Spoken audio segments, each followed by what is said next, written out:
नमस्कार दोस्तों। आज का जो टॉपिक है वो है basically extra peninsular India and peninsular India में एग्रीकल्चर से रिलेटेड। जहाँ तक हम जानते हैं कि भारत में जो है कृषि बहुत ही महत्वपूर्ण स्थान रखता है और यहाँ पे मैक्सिमम जनसंख्या जो है वो कृषि कार्य में लगी हुई है। अगर हम कृषि को समझने के पहले इस चीज़ को हम समझ लें कि जो गैर प्रायद्वीपीय प्रायद्वीपीय भारत का जो वर्गीकरण है वो किस आधार पे है, तो जैसा कि आप देख पा रहे होंगे कि जम्मू कश्मीर, हिमाचल या हिमालय का जो भी रीजन है, सामान्य शब्दों में कहें कि अरुणाचल प्रदेश, सिक्किम, जम्मू कश्मीर, हिमाचल, उत्तराखंड का जो रीजन है वो बेसिकली एक्स्ट्रा पेनिनसुलर रीजन के तौर पे कंसिडर किया जाता है। वहीं पे बीच का जो पार्ट है वो मध्य गंगा का मैदान है और जो दक्षिणी भाग है जिसमें गुजरात का पार्ट, मध्य प्रदेश का, झारखंड से लेके पूरे नीचे तक का जो पार्ट आता है वो आपका पेनिनसुलर प्लेट्यू रीजन के अंतर्गत रखा जाता है। तो ये हम दिमाग में रखेंगे जब भी हम कृषि के संबंध में बात करेंगे डिफरेंट स्टेट और एरिया वाइज, कि कौन सा कृषि, किस तरह का कृषि और किस तरह की फसल एक्स्ट्रा पेनिनसुलर में होता है और किस तरह के फसलों का उत्पादन पेनिनसुलर इंडिया में किया जाता है। अगर हम बात करते हैं भारतीय अर्थव्यवस्था की, तो इसमें कृषि का बहुत ही महत्वपूर्ण योगदान है। कृषि की दृष्टि से भारत एक महत्वपूर्ण देश भी माना जाता है। ये ना सिर्फ खाद्यान्न फसलों का उत्पादन करता है बल्कि उसके अलावे अन्य फसलों का भी उत्पादन किया जाता है जो उद्योगों के लिए कच्चा माल प्रदान करती है। जैसा कि आप देख पा रहे होंगे कि कुल कार्यबल का, कुल ऑक्यूपेशनल स्ट्रक्चर का 54.6% आबादी कृषि और उसके संबंध कार्यकलाप से जुड़ी हुई है। वहीं पे इसका सकल मूल्य संवर्धन में भागीदारी वर्तमान मूल्यों के आधार पर 16.5% है, 16.5% है, जबकि कुल अर्थव्यवस्था में इसका योगदान लगभग 5%, एग्जैक्टली 4.9% के करीब है, जो कि निरंतर कम होता जा रहा है। और इसका अन्य कारण भी है, जो मुख्य तौर पे सर्विस सेक्टर या अन्य चीज़ों का डेवलपमेंट। अगर हम बात करते हैं कृषि के प्रकार की, तो जैसा कि हमने इस चीज़ को शुरू में भी बताया था कि दो संदर्भ में हमको समझना है, पेनिनसुलर इंडिया और एक्स्ट्रा पेनिनसुलर इंडिया।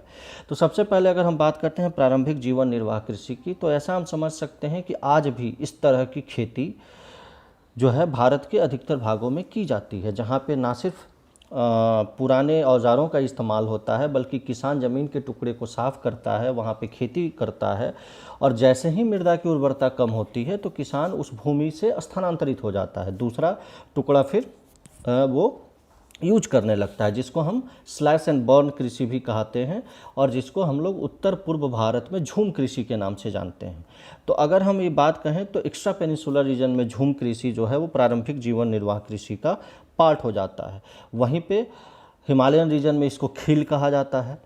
वहीं पे इसको अगर हम बात करें जम्मू कश्मीर के रीजन में भी इस तरह की खेती की जाती है, अरुणाचल प्रदेश के रीजन में भी इस तरह की खेती की जाती है। पेनिनसुलर इंडिया की अगर बात करें तो यहाँ भी इस तरह की खेती होती है, जिसको मध्य प्रदेश में बेबर या दहिया कहा जाता है, आंध्र प्रदेश में पोडू या पेंडा कहा जाता है, ओडिशा में इसको पामाडाबी कहते हैं या कोमान भी कहा जाता है, कहीं कहीं बारिंगा भी कहा जाता है, पश्चिमी घाट में इसको कुमारी कहा जाता है, दक्षिण पूर्वी राजस्थान के रीजन में, हालांकि ये इसका पार्ट नहीं है लेकिन जानकारी के लिए, इसको वालरे या वॉल्टरे भी कहा जाता है, झारखंड में इसको कुरुवा कहता है। तो ये सब जो है वो प्रारंभिक जीवन निर्वाह कृषि के भाग हो जाते हैं। जो दूसरा पार्ट है वो है गहन जीविका निर्वाह, मतलब कि कृषि उन क्षेत्रों में की जाती है जहाँ भूमि पर जनसंख्या का दबाव अधिक होता है, यानी कि यह श्रम गहन खेती होती है, जहाँ पे उद्देश्य क्या होता है कि अधिक से अधिक उत्पादन हो। अगर हम तीनों रीजन जो शुरू में हम लोगों ने देखा उसके संदर्भ में हम इसको समझते हैं तो मध्य गंगा मैदान में ये ज़्यादा होता है, लेकिन अगर प्रायद्वीपीय भारत की बात करें तो यहाँ भी इसकी खेती की जाती है। दूसरी तरफ अरुणाचल प्रदेश या जम्मू कश्मीर या उत्तराखंड के कुछ रीजन में होता है, लेकिन बहुत हद तक एक्स्ट्रा पेनिनसुलर रीजन में इसकी खेती, इस तरह की खेती नहीं की जाती। हाँ, वाणिज्यिक कृषि की अगर हम बात करते हैं, जो इसका तीसरा है, जिसका मुख्य लक्षण होता है कि इसमें रासायनिक बीज का प्रयोग ज़्यादा होगा, कीटनाशक यूज होगा और एक तरह से कमर्शियल यूज के लिए खेती की जाती है। तो इस तरह का जो है खेती होता है, जो कि लगभग दोनों रीजन में होता है। अगर हम नॉर्थ ईस्ट की बात करें या एक्स्ट्रा पेनिनसुलर की बात करें तो वहाँ पे जो है केला, चाय आदि की खेती की जाती है, जो कि पूरी तरह से जो है वाणिज्यिक कृषि है। वहीं पे कर्नाटक में भी कॉफ़ी का उत्पादन या आंध्र प्रदेश में भी मसालों का उत्पादन, इस तरह के जो कर्नाटक वगैरह में इस तरह का जो रीजन है वो वाणिज्यिक कृषि का उदाहरण हम मान सकते हैं। अगला जो पॉइंट है वो है शस्य प्रतिरूप या क्रॉपिंग पैटर्न की अगर बात करें तो 3 तरह के फसल होते हैं भारत में। भौतिक विविधताओं और संस्कृति की बहुलता को अगर आधार माने तो इसमें कृषि पद्धति भी अलग अलग दिखाई देती है। तो 3 प्रकार की बोई जाने वाली फसल है यहाँ पे, जिसमें 3 शस्य ऋतुएं भी हम कह सकते हैं, जिसमें रबी होता है, खरीफ और जायद होता है। रबी फसल की अगर बात करें तो अक्टूबर से दिसंबर तक बोया जाता है और ग्रीष्म ऋतु में अप्रैल से जून के बीच में काट लिया जाता है, जिसमें गेहूँ, जौ, मटर, चना, सरसों ये सब रबी फसलों के अंतर्गत आती है। अगर इसकी बात करें तो प्रायद्वीपीय भारत में अगर हम देखते हैं तो बेसिकली इसका जो है खेती की जाती है, जिसमें आपका मध्य प्रदेश हो गया, उड़ीसा के कुछ पार्ट्स हो गए, झारखंड हो गए और सदर्न स्टेट्स में इसकी खेती करते हैं। एक्स्ट्रा पेनिनसुलर में रबी की खेती जो है हिमाचल प्रदेश में होती है, जम्मू कश्मीर, उत्तराखंड में की जाती है। दूसरी तरफ अगर हम खरीफ फसलों की बात करें तो ये मानसून के आगमन के साथ बोई जाती है और सितंबर अक्टूबर तक काट ली जाती है। यानी कि बोई जाने वाली फसलों में इसमें अगर हम कहें तो मक्का हो गया, ज्वार, चावल, बाजरा, अरहर जो दलहन में आता है, मूंग, उड़द, कपास, जूट, मूंगफली, सोयाबीन, ये सारी चीज़ें आती है। अगर इसकी खेती शस्य प्रतिरूप को कहें, एक्स्ट्रा पेनिनसुलर में बांटें हम, तो पेनिनसुलर इंडिया की अगर बात करें तो तमिलनाडु हो गया, केरल हो गया, महाराष्ट्र हो गया, जो कोंकण तटीय रीजन हो गया, उड़ीसा, आंध्र प्रदेश हो गया, यहाँ पे इस तरह की खेती की जाती है। वहीं पे अगर हम एक्स्ट्रा पेनिनसुलर की बात करें तो इसका कुछ पार्ट जम्मू कश्मीर, उत्तराखंड में आपको मिलेगा और अधिकतर जो है अरुणाचल प्रदेश और असम के बॉर्डर पे इस तरह की खेती की जाती है। और इन दोनों के बीच में रबी और खरीफ के बीच में जो फसलें बोई जाती हैं वो जायद फसलें कही जाती हैं, जिसमें सब्जी हो गया, चारे की फसल, तरबूज या खरबूज हो गया। गन्ने की फसल को हम इसलिए नहीं रखते हैं कि लगभग 1 साल तैयार होने में इसको लग जाता है। तो ये सारे जो रीजन हैं ये शस्य प्रतिरूप है जो एक्स्ट्रा पेनिनसुलर और पेनिनसुलर इंडिया में देखने को मिलते हैं। अगर हम मुख्य फसलों की बात करें तो सबसे पहले हम अगर बात करते हैं खाद्यान्न फसलों की, तो मिट्टी, जलवायु और कृषि पद्धति में अंतर होने के कारण एक्स्ट्रा पेनिनसुलर और पेनिनसुलर दोनों क्षेत्रों में अनेक प्रकार की खाद्य और अखाद्य फसलें उगाई जाती हैं। जिसमें आपका खाद्यान्न फसल की बात करें तो गेहूँ, चावल, मोटे अनाज, बाजरा, मक्का, दलहन, तिलहन, गन्ना, चाय, कॉफ़ी जो कि क्रैश क्रॉप भी है, फल जिसमें आपका आम, संतरा, अखरोट, इस तरह की चीज़ें, सेब वगैरह आती हैं। अखाद्य फसलों में रेशेदार फसल जिसमें रबड़, कपास, जूट को हम रख सकते हैं। अगर हम बात करते हैं गेहूं की तो गेहूं बेसिकली मध्य गंगा मैदान का प्रमुख रीजन माना जाता है, लेकिन ये मुख्य तौर पे आपको प्रायद्वीपीय भारत की अगर इसकी तुलना हम करें तो ज़्यादा विशेषता है। ये गैर प्रायद्वीपीय भारत में गेहूं का पैदावार बहुत ही कम होता है या नाम मात्र का होता है।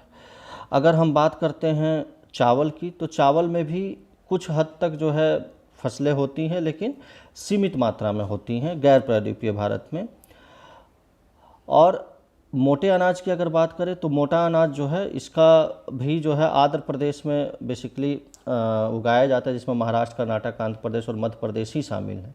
तो ओवरऑल आप देखते हैं कि जितने सारे फसल, खासकर खाद्यान्न फसलें हैं, वो मुख्य तौर पे प्रायद्वीपीय भारत की ही विशेषता हैं। प्रायद्वीपीय भारत में कहीं कहीं इसके पार्ट मिलते हैं। हाँ, कुछ तौर पे मोटे अनाजों का उत्पादन गैर प्रायद्वीपीय भारत में होता है, जैसे उत्तराखंड, सिक्किम, हिमाचल प्रदेश, अरुणाचल प्रदेश के रीजन में बाजरा के उत्पादन होता है। तो इस तरह के मोटे अनाजों का उत्पादन गैर प्रायद्वीपीय भारत में किया जाता है। अगर तिलहन की भी बात करें तो तिलहन में भी जो है मूंगफली, सरसों, नारियल, तिल, सोयाबीन, अरंडी, अलसी, बिनौला, सूरजमुखी, ये सारी तिलहन फसलें हैं जो हमारे यहाँ उगाई जाती हैं। मूंगफली और तिलहन का जो है मैक्सिमम पार्ट जो है आपको गुजरात, आंध्र प्रदेश, तमिलनाडु, कर्नाटक, गुजरात, महाराष्ट्र यानी प्रायद्वीपीय भारत के रीजन में ही मिलता है, दक्षिणी भारत में ही मिलता है। हाँ, दूसरी तरफ अगर हम बात करते हैं नकदी फसलों में तो चाय की अगर हम बात करें, जो कि एक रोपण कृषि का अच्छा उदाहरण है, तो ये जो है मुख्य तौर पे उष्णकटिबंधीय जलवायु में उगाया जाता है। और इस तरह के फसलों का उत्पादन असम, दार्जिलिंग, जलपाईगुड़ी वाले रीजन में होता है। हालांकि उत्तराखंड, हिमाचल प्रदेश के रीजन में भी इस तरह की खेती की जाती है। यानी फसलों की बात करें तो चाय हो गया, इसका उत्पादन जो है गैर प्रायद्वीपीय भारत में आपको देखने को मिलेगा। हालांकि प्रायद्वीपीय भारत में भी आंध्र प्रदेश में इसका उत्पादन किया जाता है। वहीं पर कॉफ़ी की बात करें तो कॉफ़ी बेसिकली नीलगिरी या बाबा बुदन की पहाड़ी के रीजन में, कर्नाटक, केरल और तमिलनाडु के रीजन में ज़्यादातर की जाती है। हमारे देश में जो कॉफ़ी का उत्पादन भी होता है वो अरेबिका किस्म का होता है, जो यूज होता है मुख्य तौर पे, उत्पादन होता है और उसका व्यापार भी किया जाता है। अगर फलों की बात करें तो अखरोट हो गया, सेब हो गया, ये सब जो है गैर प्रायद्वीपीय भारत की विशेषता है।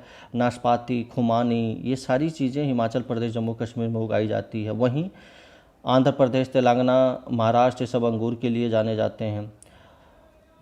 आप अगर गैर प्रायद्वीपीय भारत की बात करें तो वहाँ पे ज़्यादातर सेब, नाशपाती, खुमानी और अखरोट ही उगाए जाते हैं। कपास, जूट, प्राकृतिक रेशम की अगर हम बात करें तो यहाँ भी रबड़ की अगर हम बात करते हैं तो रबड़ का भी उत्पादन मुख्य तौर पे ज़्यादातर उत्पादन जो है साउथ इंडिया में ही या प्रायद्वीपीय भारत के केरल, तमिलनाडु और कर्नाटक वाले रीजन में ही होता है। तो आप एक बार देख पा रहे होंगे कि मैक्सिमम जो कृषि है वो प्रायद्वीपीय भारत की ही विशेषता है, चूँकि गैर प्रायद्वीपीय भारत मुख्य तौर पे हिमालय वाला रीजन होता है और वहाँ पर ना सिर्फ जो है टफ स्थलाकृति भी मिलती है, बल्कि अन्य भौगोलिक कारणों के कारण वहाँ पे कृषि उतना विकसित नहीं है जितना होना चाहिए। वहाँ मुख्य तौर पे आपको बागवानी, जिसमें आपको अखरोट, सेब आदि फल हो गए, चाय की खेती होती है और कुछ हद तक जीवन निर्वाह कृषि के लिए खाद्यान्न फसलों का उत्पादन होता है। ये मैप भी आपको ओवरऑल पूरे भारत में कृषि को दिखा रहा है। इसमें आप पूर्व में दिए गए मैप के आधार पे इसको आप बांट सकते हैं कि कौन सा प्रायद्वीपीय भारत की कृषि की विशेषता है, कौन से गैर प्रायद्वीपीय भारत की कृषि की विशेषता है। अगर हम बात करें कि भारत में कृषि में सुधार हेतु क्या क्या उपाय किए जाने चाहिए, तो सबसे पहला जो उपाय है वो है सिंचाई की सुविधा का विकास, जो है प्रायद्वीपीय भारत में, जैसा कि हम जानते हैं, और गैर प्रायद्वीपीय भारत दोनों जो क्षेत्र हैं वो कहीं ना कहीं, एक पहाड़ी रीजन है, दूसरा पठारी रीजन है, दोनों में सिंचाई की सुविधा का अभाव पाया जाता है। तो उसको विकसित करने की ज़रूरत है, मुफ्त ऊर्जा देने की ज़रूरत है, क्योंकि फसलों के प्रसंस्करण में भी ऊर्जा उतना ही आवश्यकता होती है। इसके अलावा आर्थिक पैकेज, और जो किसान खेती करता है उसको सही मूल्य मिल सके, जिसको हम लोग न्यूनतम समर्थन मूल्य कहते हैं, तो वो भी ज़रूरी है, जिसके लिए आयोग जो है वो उसको कर सकता है। दूसरा, संकर बीज या हाइब्रिड सीड्स और जो कृषि संस्थाओं का सुदृढ़ीकरण है वो भी बहुत आवश्यक है, ताकि जो है अधिक से अधिक किसानों तक इसको पहुंचाया जा सके और फसलों का उत्पादन बढ़ाया जा सके। फसल बीमा और कृषि वित्त बहुत ज़रूरी है, क्योंकि जैसा कि हमने कहा कि खाद्यान्न फसलों का उत्पादन सिर्फ जीवन निर्वाह के लिए होता है गैर प्रायद्वीपीय भारत में, लेकिन वहाँ पे जो बागवानी फसल हैं, जिसमें खुमानी, अखरोट, सेब आदि फल हैं, जो कि काफ़ी अच्छे व्यापार जनित फल है या व्यापार करके इनका फ़ायदा हो सकता है, तो उसको और बढ़ाए जाने की ज़रूरत है। साथ ही साथ एक डायरेक्टिव जो है डाइवर्सिफिकेशन की भी ज़रूरत है, ताकि किसान अधिक से अधिक लाभ उससे मिल सके, क्योंकि भारतीय अर्थव्यवस्था की रीढ़ है कृषि। और दूसरी चीज़ कि यह मानसून पे बेस्ड है, तो इसके लिए भी सरकार को जो संस्थागत सुधार है वो करना ज़रूरी है। हालांकि सरकार ने कृषि के आधुनिकीकरण के लिए बहुत सारे प्रयास कर रहे हैं, जिसमें भारतीय कृषि अनुसंधान परिषद है, कई कृषि विश्वविद्यालय की स्थापना हुई है, जो इससे संबंधित कार्य अपने स्तर पे कर रहे हैं, क्योंकि भारत की खाद्य सुरक्षा नीति का भी प्राथमिक उद्देश्य यही है कि सामान्य लोगों को खरीद सकने योग्य कीमतों पर खाद्यान्नों की उपलब्धता भी सुनिश्चित कराया जाए। और इसके लिए ज़रूरी है कि जो उत्पादन हो रहा है उसको सही मूल्य मिले और अधिक से अधिक किसानों को प्रोत्साहित किया जाए, जो कि अधिक से अधिक फसलों का उत्पादन करें।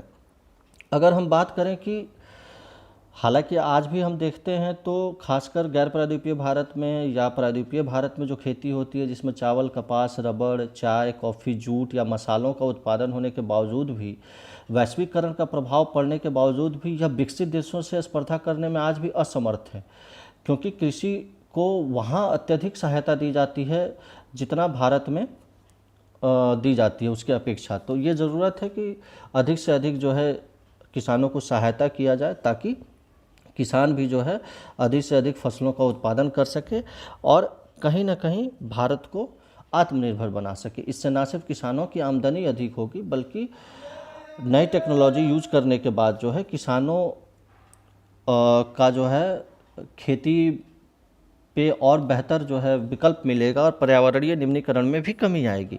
इसके अलावा जो है विविधीकरण में हम फलों, औषधीय पौधों, बायोडीजल फसलों जैसे जैट्रोबा हो गया, जोजोबा हो गया, सब्जियों आदि के उत्पादकता को भी बेहतर बना सकते हैं और किसानों की आय को बढ़ा सकते हैं। तो ओवरऑल ये जो है एक सामान्य खाका है पूरे कृषि से संबंधित एक्स्ट्रा पेनिनसुलर और पेनिनसुलर इंडिया का। आई होप आपको अच्छे से समझ में आया होगा। धन्यवाद।